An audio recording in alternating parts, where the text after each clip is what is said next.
क्या त्रिभाषा नीति भारत में भाषाई एकता को मजबूत करने का प्रयास है? क्या वास्तव में यह नीति भारत की भाषाई विविधता को संजोने के लिए है, या यह गैर हिंदी भाषी राज्यों पर हिंदी थोपने या हिंदी के वर्चस्व को स्थापित करने की एक छिपी हुई कोशिश और एक चाल है?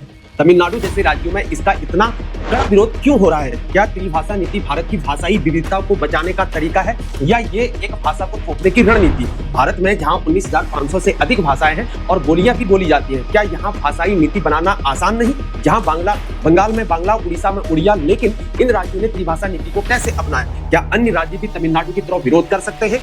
क्या तमिलनाडु का हिंदी विरोध तर्कसंगत है, या यह केवल एक राजनीति है? क्या भारत में त्रिभाषा नीति राष्ट्रीय एकता को मजबूत करेगी, या यह क्षेत्रीय भाषाओं के अस्तित्व के लिए खतरा बनेगी? अगर हिंदी भाषी राज्यों में भी दक्षिण भारतीय भाषाओं को अनिवार्य रूप से सिखाया जाए तो क्या यह बेहतर संतुलन नहीं होगा? त्रिभाषा नीति से छात्रों के लिए रोजगार के कौन कौन से नए अवसर खुल सकते हैं? क्या यह नीति भारत की सांस्कृतिक विविधता को समृद्ध करेगी, या उसे नुकसान पहुंचाएगी? क्या आपको लगता है कि हिंदी सीखने से भारत में सभी को फायदा होगा, या यह क्षेत्रीय भाषाओं के अस्तित्व के लिए खतरा है? लेकिन क्या अगर हिंदी भाषी राज्यों में तमिल, तेलुगु, मलयालम को भी सिखाया जाए तो संतुलन बना रहेगा? इतिहास और राजनीति से जुड़े इस विवाद को गहराई समझने के लिए बने रहिए हमारे साथ और आइए इस विवाद के पीछे की सच्चाई को समझते हैं। जय हिंद दोस्तों, मैं हूं हीरा परिहार और आप देख रहे हैं देशभक्ति डायलॉग। और चैनल पर नए हैं तो चैनल को जरूर सब्सक्राइब करें, वह वीडियो में लाइक और कमेंट कर अपनी राय जरूर दें। दोस्तों, क्या भारत में हिंदी को थोपने की कोशिश की जा रही है, या फिर यह भाषाई एकता की दिशा में एक जरूरी कदम है? जबकि स्टालिन का कहना है कि हमें तमिल भाषा के अस्तित्व को खतरे में नहीं डाल सकते हैं। हिंदी को अनिवार्य बनाना हमारे अधिकारों का हनन है। जिस प्रकार से तमिलनाडु में एक बार फिर त्रिभाषा नीति का विरोध हो रहा है, राज्य की सरकार और राजनीतिक दल इसे हिंदी थोपने का प्रयास मानते हैं। लेकिन क्या यह सच में हिंदी को थोपने की कोशिश है, या सिर्फ एक गलतफहमी है? लेकिन भारत की राष्ट्रीय शिक्षा नीति नेशनल एजुकेशन पॉलिसी 2020 के तहत त्रिभाषा नीति को लागू करने की सिफारिश की गई है। इसका उद्देश्य क्या है, चलिए समझते हैं। त्रिभाषा नीति का उद्देश्य यह है कि छात्र अपनी मातृभाषा के साथ साथ एक अन्य भारतीय भाषा और अंग्रेजी भी सीखें। इससे उन्हें देश के बाकी हिस्सों से जुड़ने में आसानी होगी। जबकि तमिलनाडु के मुख्यमंत्री कहते हैं कि हमारी भाषा और संस्कृति की रक्षा करना हमारी रिस्पॉन्सिबिलिटी है। त्रिभाषा नीति के नाम पर हिंदी को अनिवार्य बनाना हमें स्वीकार्य नहीं है। जबकि केंद्र सरकार का कहना है कि यह नीति क्षेत्रीय भाषाओं को नुकसान नहीं पहुंचाती है, बल्कि उन्हें संरक्षित करने में मदद करती है। दोस्तों, भाषा संचार का सबसे महत्वपूर्ण माध्यम होती है, लेकिन जब यही भाषा राजनीति का मुद्दा बन जाए तो एक नई बहस को जन्म दे देती है। हाल ही में केंद्र सरकार और तमिलनाडु सरकार के बीच भाषा को लेकर संघर्ष गहरा हो गया है और भाषा विवाद फिर से चर्चा में है। इसकी जड़ें राष्ट्रीय शिक्षा नीति नेशनल एजुकेशन पॉलिसी 2020 में है, और अब तमिलनाडु में राज्य सरकार नई शिक्षा नीति नेशनल एजुकेशन पॉलिसी में प्रस्ताव 3 भाषा नीति का विरोध कर रही है और 2 भाषा नीति पर अड़िग है, और जिसे तमिलनाडु सरकार ने राज्य में लागू करने से इनकार कर दिया है। लेकिन सवाल यह उठता है कि इस विवाद की असली वजह क्या है, और यह केवल एक सरकारी नीति का विरोध है, या तमिलनाडु की सांस्कृतिक और भाषाई अस्मिता की रक्षा का संघर्ष है? वैसे तमिलनाडु में भाषा को लेकर विवाद कोई नया नहीं है। इसकी जड़ें आजादी से पहले तक जाती हैं।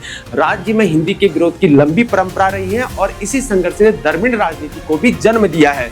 जबकि तमिलनाडु में एम.के. स्टालिन के नेतृत्व वाली डीएमके सरकार का कहना है कि राज्य में पहले से ही 2 भाषा नीति लागू है, जिसमें तमिल और अंग्रेजी पढ़ाई जाती है। और मुख्यमंत्री एम.के. स्टालिन का स्पष्ट आरोप है कि केंद्र सरकार हिंदी थोपने की कोशिश कर रही है, लेकिन वह मातृभाषा तमिल की रक्षा के लिए हर संभव कदम उठाएंगे। जबकि राष्ट्रीय शिक्षा नीति 3 भाषा फॉर्मूला लागू करने की बात करती है, जिसमें छात्रों को तमिल, अंग्रेजी और एक अन्य भारतीय भाषा सीखनी होगी।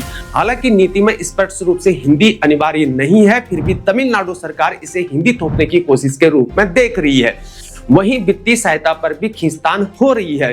केंद्र सरकार का कहना है कि तमिलनाडु अगर नई शिक्षा नीति को लागू नहीं करता है तो समग्र शिक्षा अभियान के तहत मिलने वाली वित्तीय सहायता रोकी जा सकती है, ऐसा मुख्यमंत्री स्टालिन का आरोप है। मुख्यमंत्री एम.के. स्टालिन ने प्रधानमंत्री नरेंद्र मोदी को पत्र लिखकर 2152 करोड़ रुपए जारी करने की मांग की है, जो शिक्षा के विकास के लिए जरूरी है, लेकिन तमिलनाडु सरकार इसे ब्लैकमेलिंग के रूप में भी देख रही है।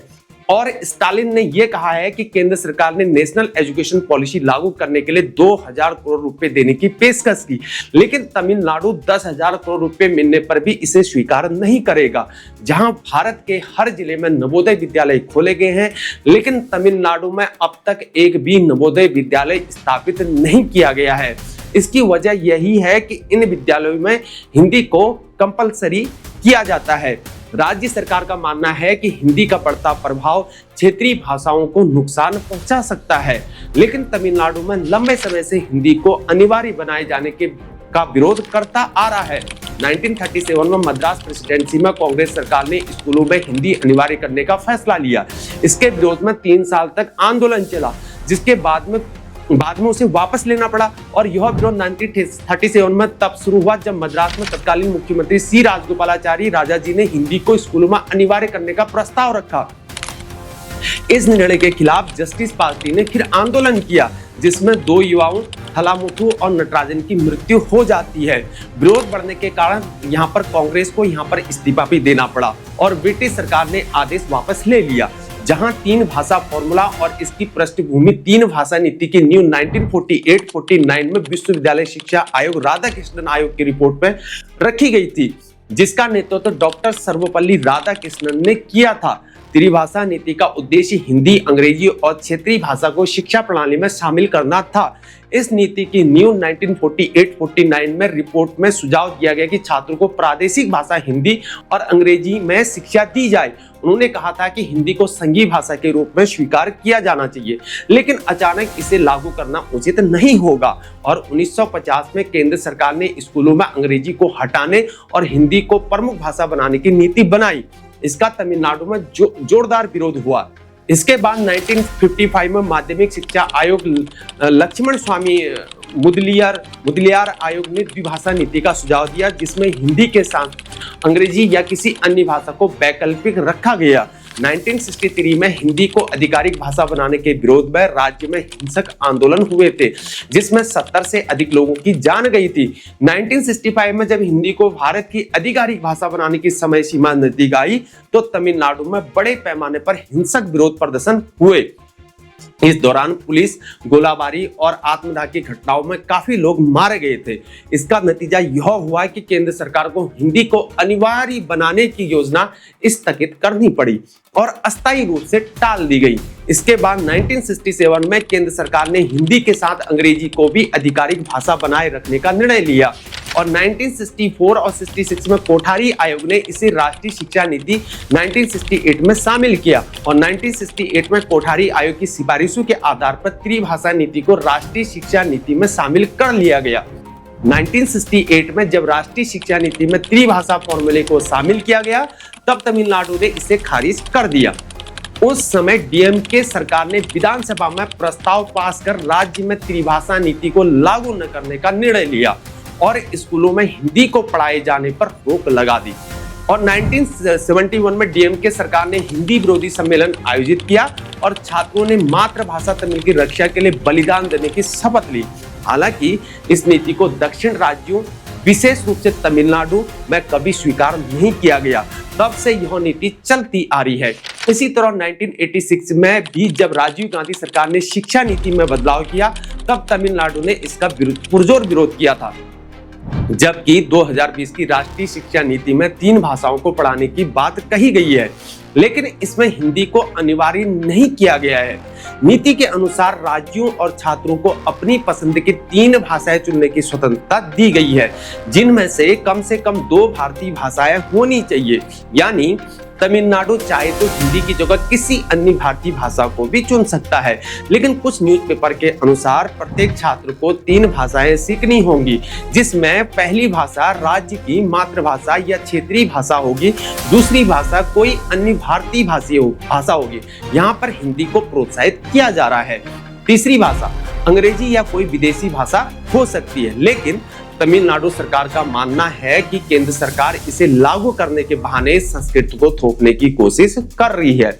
जहां तमिलनाडु के कई नेताओं का मानना है कि हिंदी और संस्कृत को बढ़ावा देने से दक्षिण भारत की भाषाएं, भारतीय भाषाएं, दक्षिण भारतीय भाषाएं खतरे में पड़ सकती है। उनका तर्क है कि उत्तर भारत में अवधी, ब्रज जैसी बोलियां हिंदी के प्रभाव से विलुप्त हो गई हैं। वे आशंका जताते कि कहीं ये भी तमिल भाषा के साथ भी न हो जाए। लेकिन अब यह विवाद केवल भाषा तक सीमित नहीं है, यह उत्तर दक्षिण के बीच सत्ता संतुलन का भी मुद्दा अब बन चुका है। सवाल यह है कि क्या यह संघर्ष आगे और गहरा होगा? क्या केंद्र सरकार इस पर कोई नरम रुख अपनाएगी या फिर तमिलनाडु अपने पुराने रूप पर अडिग रहेगा? तो दोस्तों, इस पर आपका क्या मत है? क्या भारत जैसे विविधता भरे देश में एक भाषा को बढ़ावा देना सही है? क्या शिक्षा नीति को राज्यों की संस्कृति और पहचान का सम्मान करते हुए लागू किया जाना चाहिए? हमें कमेंट बॉक्स में जरूर बताएं और इस मुद्दे पर अपनी राय को जरूर साझा करें। जहां डीएमके हमेशा से तमिल अस्मिता और क्षेत्रीय भाषा की रक्षा के लिए मुखर रही है, स्टालिन ने स्पष्ट कर दिया है कि तमिलनाडु अपनी भाषा नीति में कोई समझौता नहीं करेगा। इस मुद्दे ने राज्य में राजनीतिक सरगर्मियों को और भी तेज कर दिया, क्योंकि 2026 में होने वाले विधानसभा चुनावों से पहले यह भाषा विवाद और भी बड़ा रूप ले सकता है। केंद्र राज्य संबंधों पर भी प्रभाव डाल सकता है और देश में भाषा संबंधी बहस को और भी तीव्र कर सकता है। जहां तमिलनाडु के मुख्यमंत्री एम.के. स्टालिन ने प्रधानमंत्री नरेंद्र मोदी को पत्र लिखकर राज्य के लिए समग्र शिक्षा अभियान के तहत 2152 करोड़ रुपए जारी न किए जाने पर नाराजगी जताई है। मुख्यमंत्री स्टालिन ने केंद्रीय शिक्षा मंत्री धर्मेंद्र प्रधान की बयान की भी यहाँ पर आलोचना की है, जिसमें प्रधान ने कहा था कि तमिलनाडु को संविधान की शर्तों को मानना होगा और जब तक राज्य त्रिभाषा नीति को स्वीकार नहीं करता उसे फंड नहीं मिलेगा। ये स्टालिन ने आरोप लगाया था। स्टालिन ने आरोप लगाया कि हिंदी को बढ़ावा देने के बहाने केंद्र सरकार संस्कृत थोपने की कोशिश कर रही है, जिससे क्षेत्रीय भाषाओं पर खतरा मंडरा रहा है। लेकिन तमिलनाडु की सत्तारूढ़ डीएमके और प्रमुख विपक्षी पार्टी एआईएडीएमके दोनों इस नीति के विरोध में एकजुट हैं। स्टालिन का तर्क है कि हिंदी के बढ़ते प्रभाव से क्षेत्रीय भाषाओं का अस्तित्व संकट में पड़ सकता है, जैसा कि उत्तर भारत में अवधी, ब्रज जैसी बोलियों के साथ हुआ है। तमिलनाडु सरकार का मानना है कि यह नीति धीरे धीरे केंद्र की भाषा थोपने की रणनीति का हिस्सा है। तमिलनाडु दो भाषा नीति तमिल और अंग्रेजी का समर्थक है और इस नीति को बदलने के किसी भी प्रयास का विरोध करता रहा है। 2019 में भी जब कस्तूरी रंगन समिति ने राष्ट्रीय शिक्षा नीति का मसौदा तैयार किया तो उसमें अनिवार्य हिंदी सीखने का प्रावधान था और भारी विरोध के कारण इसे भी हटाना पड़ा। दोस्तों, त्रिभाषा नीति पर विवाद केवल भाषा का मुद्दा नहीं है, बल्कि यह क्षेत्रीय अस्मिता और सांस्कृतिक पहचान से भी जुड़ा है। तमिलनाडु इसे हिंदी और संस्कृत थोपने की कोशिश मानता है, जबकि केंद्र सरकार इसे राष्ट्रीय एकता और समरसता का हिस्सा बताती है। जबकि तमिलनाडु का विरोध और तर्क है कि त्रिभाषा नीति को लागू करने के लिए अतिरिक्त भाषा शिक्षकों और शिक्षण सामग्री की आवश्यकता होगी, जो तमिलनाडु जैसे राज्य के लिए एक अतिरिक्त वित्तीय बोझ बन सकता है। इसके अलावा राज्य में पहले से ही द्विभाषा नीति तमिल और अंग्रेजी प्रभावी रूप से लागू है, जिसने शिक्षा की गुणवत्ता पर सकारात्मक प्रभाव डाला है। ये भी एक फैक्ट है कि तमिलनाडु में भाषा का मुद्दा ऐतिहासिक रूप से संवेदनशील रहा है। 1937 और 65 में हिंदी विरोधी आंदोलनों ने स्पष्ट कर दिया था कि राज्य की जनता हिंदी को अनिवार्य बनाए जाने का विरोध करती है। डीएमके और अन्य क्षेत्रीय दलों का तर्क है कि त्रिभाषा नीति के तहत हिंदी को गैर हिंदी भाषी राज्यों में अनिवार्य बनाने का प्रयास किया जा रहा है, जिससे हिंदी का वर्चस्व बढ़ेगा और क्षेत्रीय भाषाओं को नुकसान पहुंचेगा। वहीं केंद्र सरकार का तर्क है कि त्रिभाषा नीति का उद्देश्य हिंदी थोपना नहीं, बल्कि भाषाई समरसता और बहुभाषी शिक्षा को प्रोत्साहित करना है। शिक्षा मंत्री धर्मेंद्र प्रधान ने स्पष्ट किया कि सभी राज्यों को त्रिभाषा नीति का पालन करना होगा और इससे किसी भी क्षेत्रीय भाषा को कोई भी नुकसान नहीं पहुंचेगा। उन्होंने तमिलनाडु सरकार से राजनीतिक मतभेदों से ऊपर उठने का आग्रह किया और राष्ट्रीय शिक्षा नीति को पूरे देश में समान रूप से लागू करने की आवश्यकता पर जोर दिया। लेकिन इस मुद्दे को लेकर केंद्र और तमिलनाडु सरकार के बीच लगातार टकराव हो रहा है। तमिलनाडु के मुख्यमंत्री एम.के. स्टालिन ने केंद्र पर हिंदी थोपने और राज्य को शिक्षा फंड से वंचित करने का आरोप लगाया है। स्टालिन का कहना है कि जब तक डीएमके सत्ता में है तब तक तमिल भाषा और तमिलनाडु के हितों से कोई भी समझौता नहीं किया जाएगा। वहीं केंद्र सरकार ने स्पष्ट किया कि जब तक त्रिभाषा नीति को स्वीकार नहीं किया जाता है तब तक राज्य को समग्र शिक्षा अभियान के तहत मिलने वाले फंड में कटौती की जा सकती, ऐसा स्टालिन का आरोप भी है। वहीं तमिलनाडु के अलावा अन्य दक्षिण भारतीय राज्यों केरल, कर्नाटक, आंध्र प्रदेश और तेलंगाना ने भी त्रिभाषा नीति को लेकर मिश्रित प्रतिक्रिया दी है। हालांकि इन राज्यों में हिंदी का उतना तीव्र विरोध नहीं है जितना कि तमिलनाडु में देखा जाता है। अधिकांश दक्षिण भारतीय राज्यों में अंग्रेजी को हिंदी से अधिक व्यवहारिक और अंतर्राष्ट्रीय अवसरों के लिए लाभकारी माना जाता है। दोस्तों, जहां भाषा एक संवेदनशील मुद्दा है, इसे थोपने के बजाय सहमति और संवाद के माध्यम से सुलझाया जाना चाहिए। केंद्र और राज्य सरकार को मिलकर एक ऐसा समाधान निकालना चाहिए जिससे भाषाई विविधता बनी रहे और किसी भी क्षेत्रीय भाषा को खतरा महसूस न हो। संविधान में दिए गए भाषाई अधिकारों का सम्मान किया जाए। त्रिभाषा नीति को लचीला बनाया जाना चाहिए जिससे राज्यों को अपनी शिक्षा नीति निर्धारित करने की यहाँ पर स्वतंत्रता मिल सके। क्षेत्रीय भाषाओं को बढ़ावा देने के लिए अधिक शिक्षकों और संसाधनों की व्यवस्था की जानी चाहिए। वहीं हिंदी भाषी राज्यों में भी दक्षिण भारतीय भाषाओं को पढ़ाए जाने को बढ़ावा दिया जाना चाहिए। साउथ इंडिया में भी हिंदी, संस्कृत या अन्य भाषाएं लागू की जाए जिससे आर्थिक विकास हो और भारत की संस्कृति पूरे विश्व में और ज्यादा गूंजे। हमें एक लचीली नीति यहाँ पर अपनानी चाहिए जहाँ राज्य अपने हिसाब से दूसरी भाषाओं का चुनाव कर सके। दोस्तों, त्रिभाषा नीति पर विवाद केवल भाषा की पसंद का नहीं बल्कि पहचान और राजनीति का भी है। आपसी संवाद और सहमति से ही कोई स्थायी समाधान निकाला जा सकता है। लेकिन क्या राज्यवार लचीली नीति बनाई जा सकती है? क्या सरकार और विपक्ष के बीच बातचीत से हल निकलेगा या मामला और ज्यादा उलझेगा? क्या भारत में एक समान भाषा नीति होनी चाहिए? आखिर त्रिभाषा नीति को कैसे सुधारा जा सकता है? क्या भाषा की बहस वाकई शिक्षा पर केंद्रित है या यह राजनीति का एक नया मोर्चा है? क्या भाषाई विवाद केवल भाषा के बारे में नहीं बल्कि पहचान और राजनीति से भी जुड़ा हुआ है? क्या भाषा के मुद्दों को हल करने के लिए संवाद ही एकमात्र जरिया है? दोस्तों, इस पर आपकी क्या राय है जरूर कमेंट बॉक्स में बताएं। और हाँ, अगर आप चैनल में नए हैं तो चैनल को जरूर सब्सक्राइब करें। अभी तक की ये थी जानकारी। अगर आपको ये वीडियो अच्छी लगी, जानकारी अगर आपको पसंद आई तो हमारे चैनल को सब्सक्राइब करना ना भूलें। बने रहिए हमारे साथ। तब तक के लिए जय हिंद, जय भारत, वंदे मातरम, भारत माता की जय।